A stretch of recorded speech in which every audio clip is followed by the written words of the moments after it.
now. I have to do it on my own because I'm the only person that's going to care enough, you know? Yeah. So, And you also just need to lean into what people enjoy from you. yeah. You know what I mean? Comedy, just be a silly goose. Yeah. Like doing the shit where it's like, you know, like political stuff, no one cares. No, you know, there are no people one's that do it way better. Yeah. And Especially- But also our audience is exhausted of that because it comes everywhere else. So like you and I really don't have any great takes on it. So There's it's also not like we're educating the Even audience. if we do, it doesn't matter. That's why what Tim Dillon does is great because he's going on there dressed like It's hilarious. the woman who gave this. He's also very, very knowledgeable. It's what he does. So that's what you're competing with when you're trying to He's give amazing. a hot political take. That's the. Oh yeah, is it better than Tim Dillon's? No. Move on. No, he's so good at what, and it's because he's a great satirist. You know what I mean? Like if you go on these podcasts and you're trying to give a real opinion, people go, Yeah. don't care.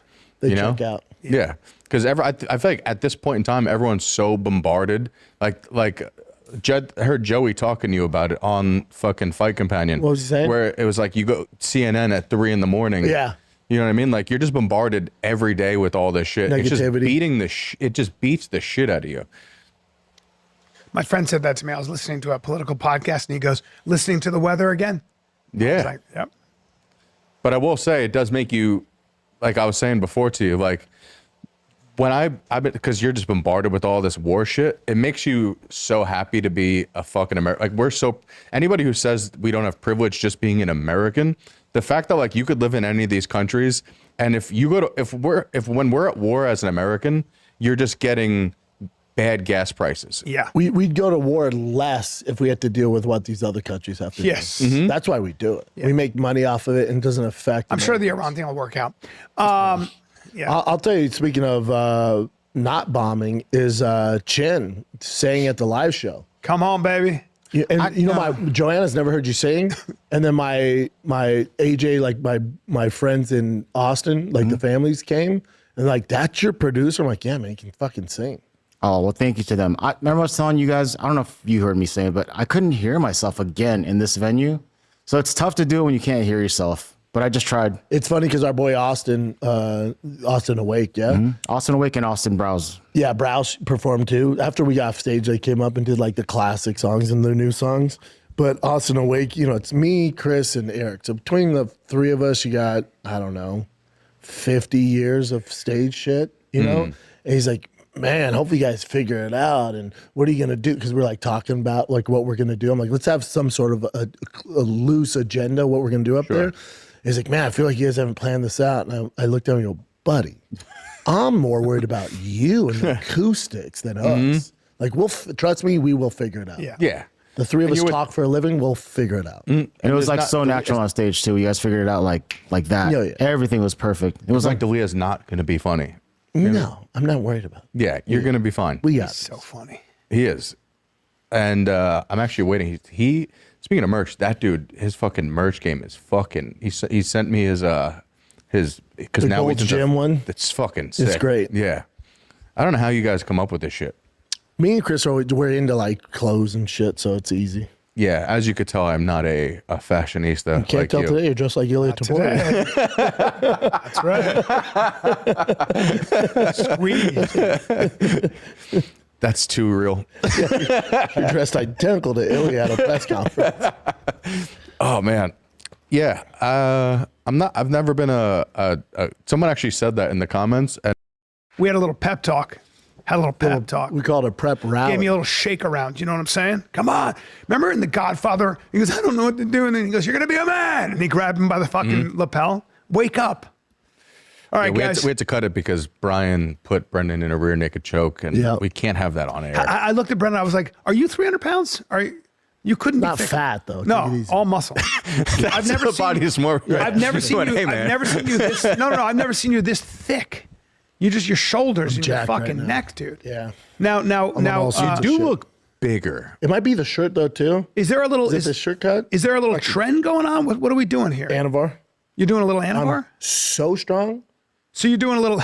I you could steal your house right now. We got You also peptides, testosterone, steroids Anavar. have retard steroids. Yeah, I'm full retard. I smoke cigars backwards. I do Anavar.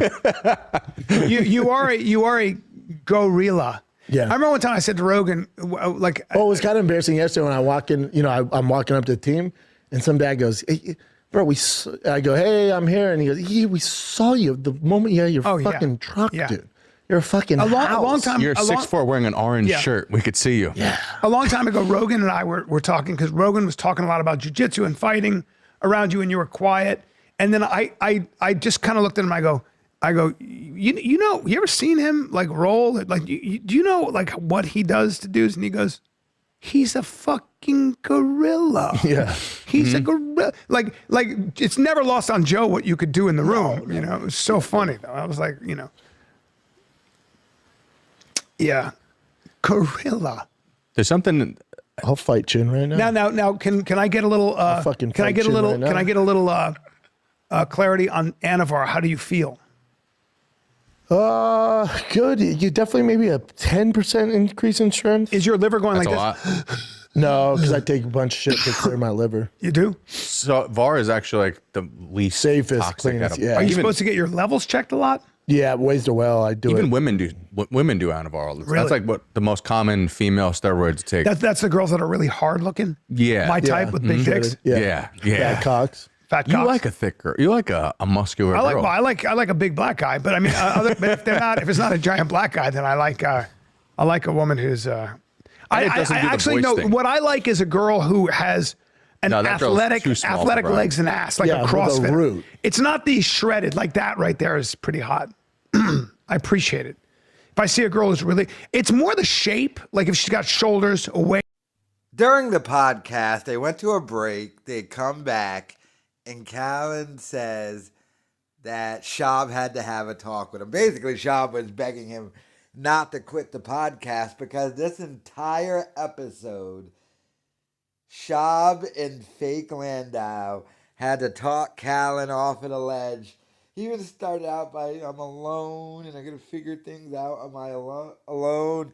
He is so depressed during this whole thing. But a lot of it's his own fault. And that's what he gets for, making Bappa his North Star.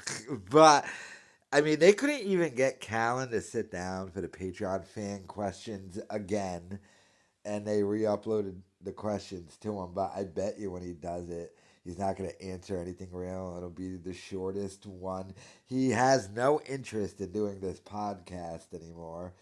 But he doesn't have the balls to just quit. So now he's in a thing to where he's kind of almost forcing Schaub to have to, fire him. Because Callen is letting it affect the show. I'll give Schaub credit on one thing and one thing only. With all the stuff Schaub is going through, suing me, being sued by multiple entities. I think the guy's going bankrupt. He's going broke. His whole world is crumbling around him.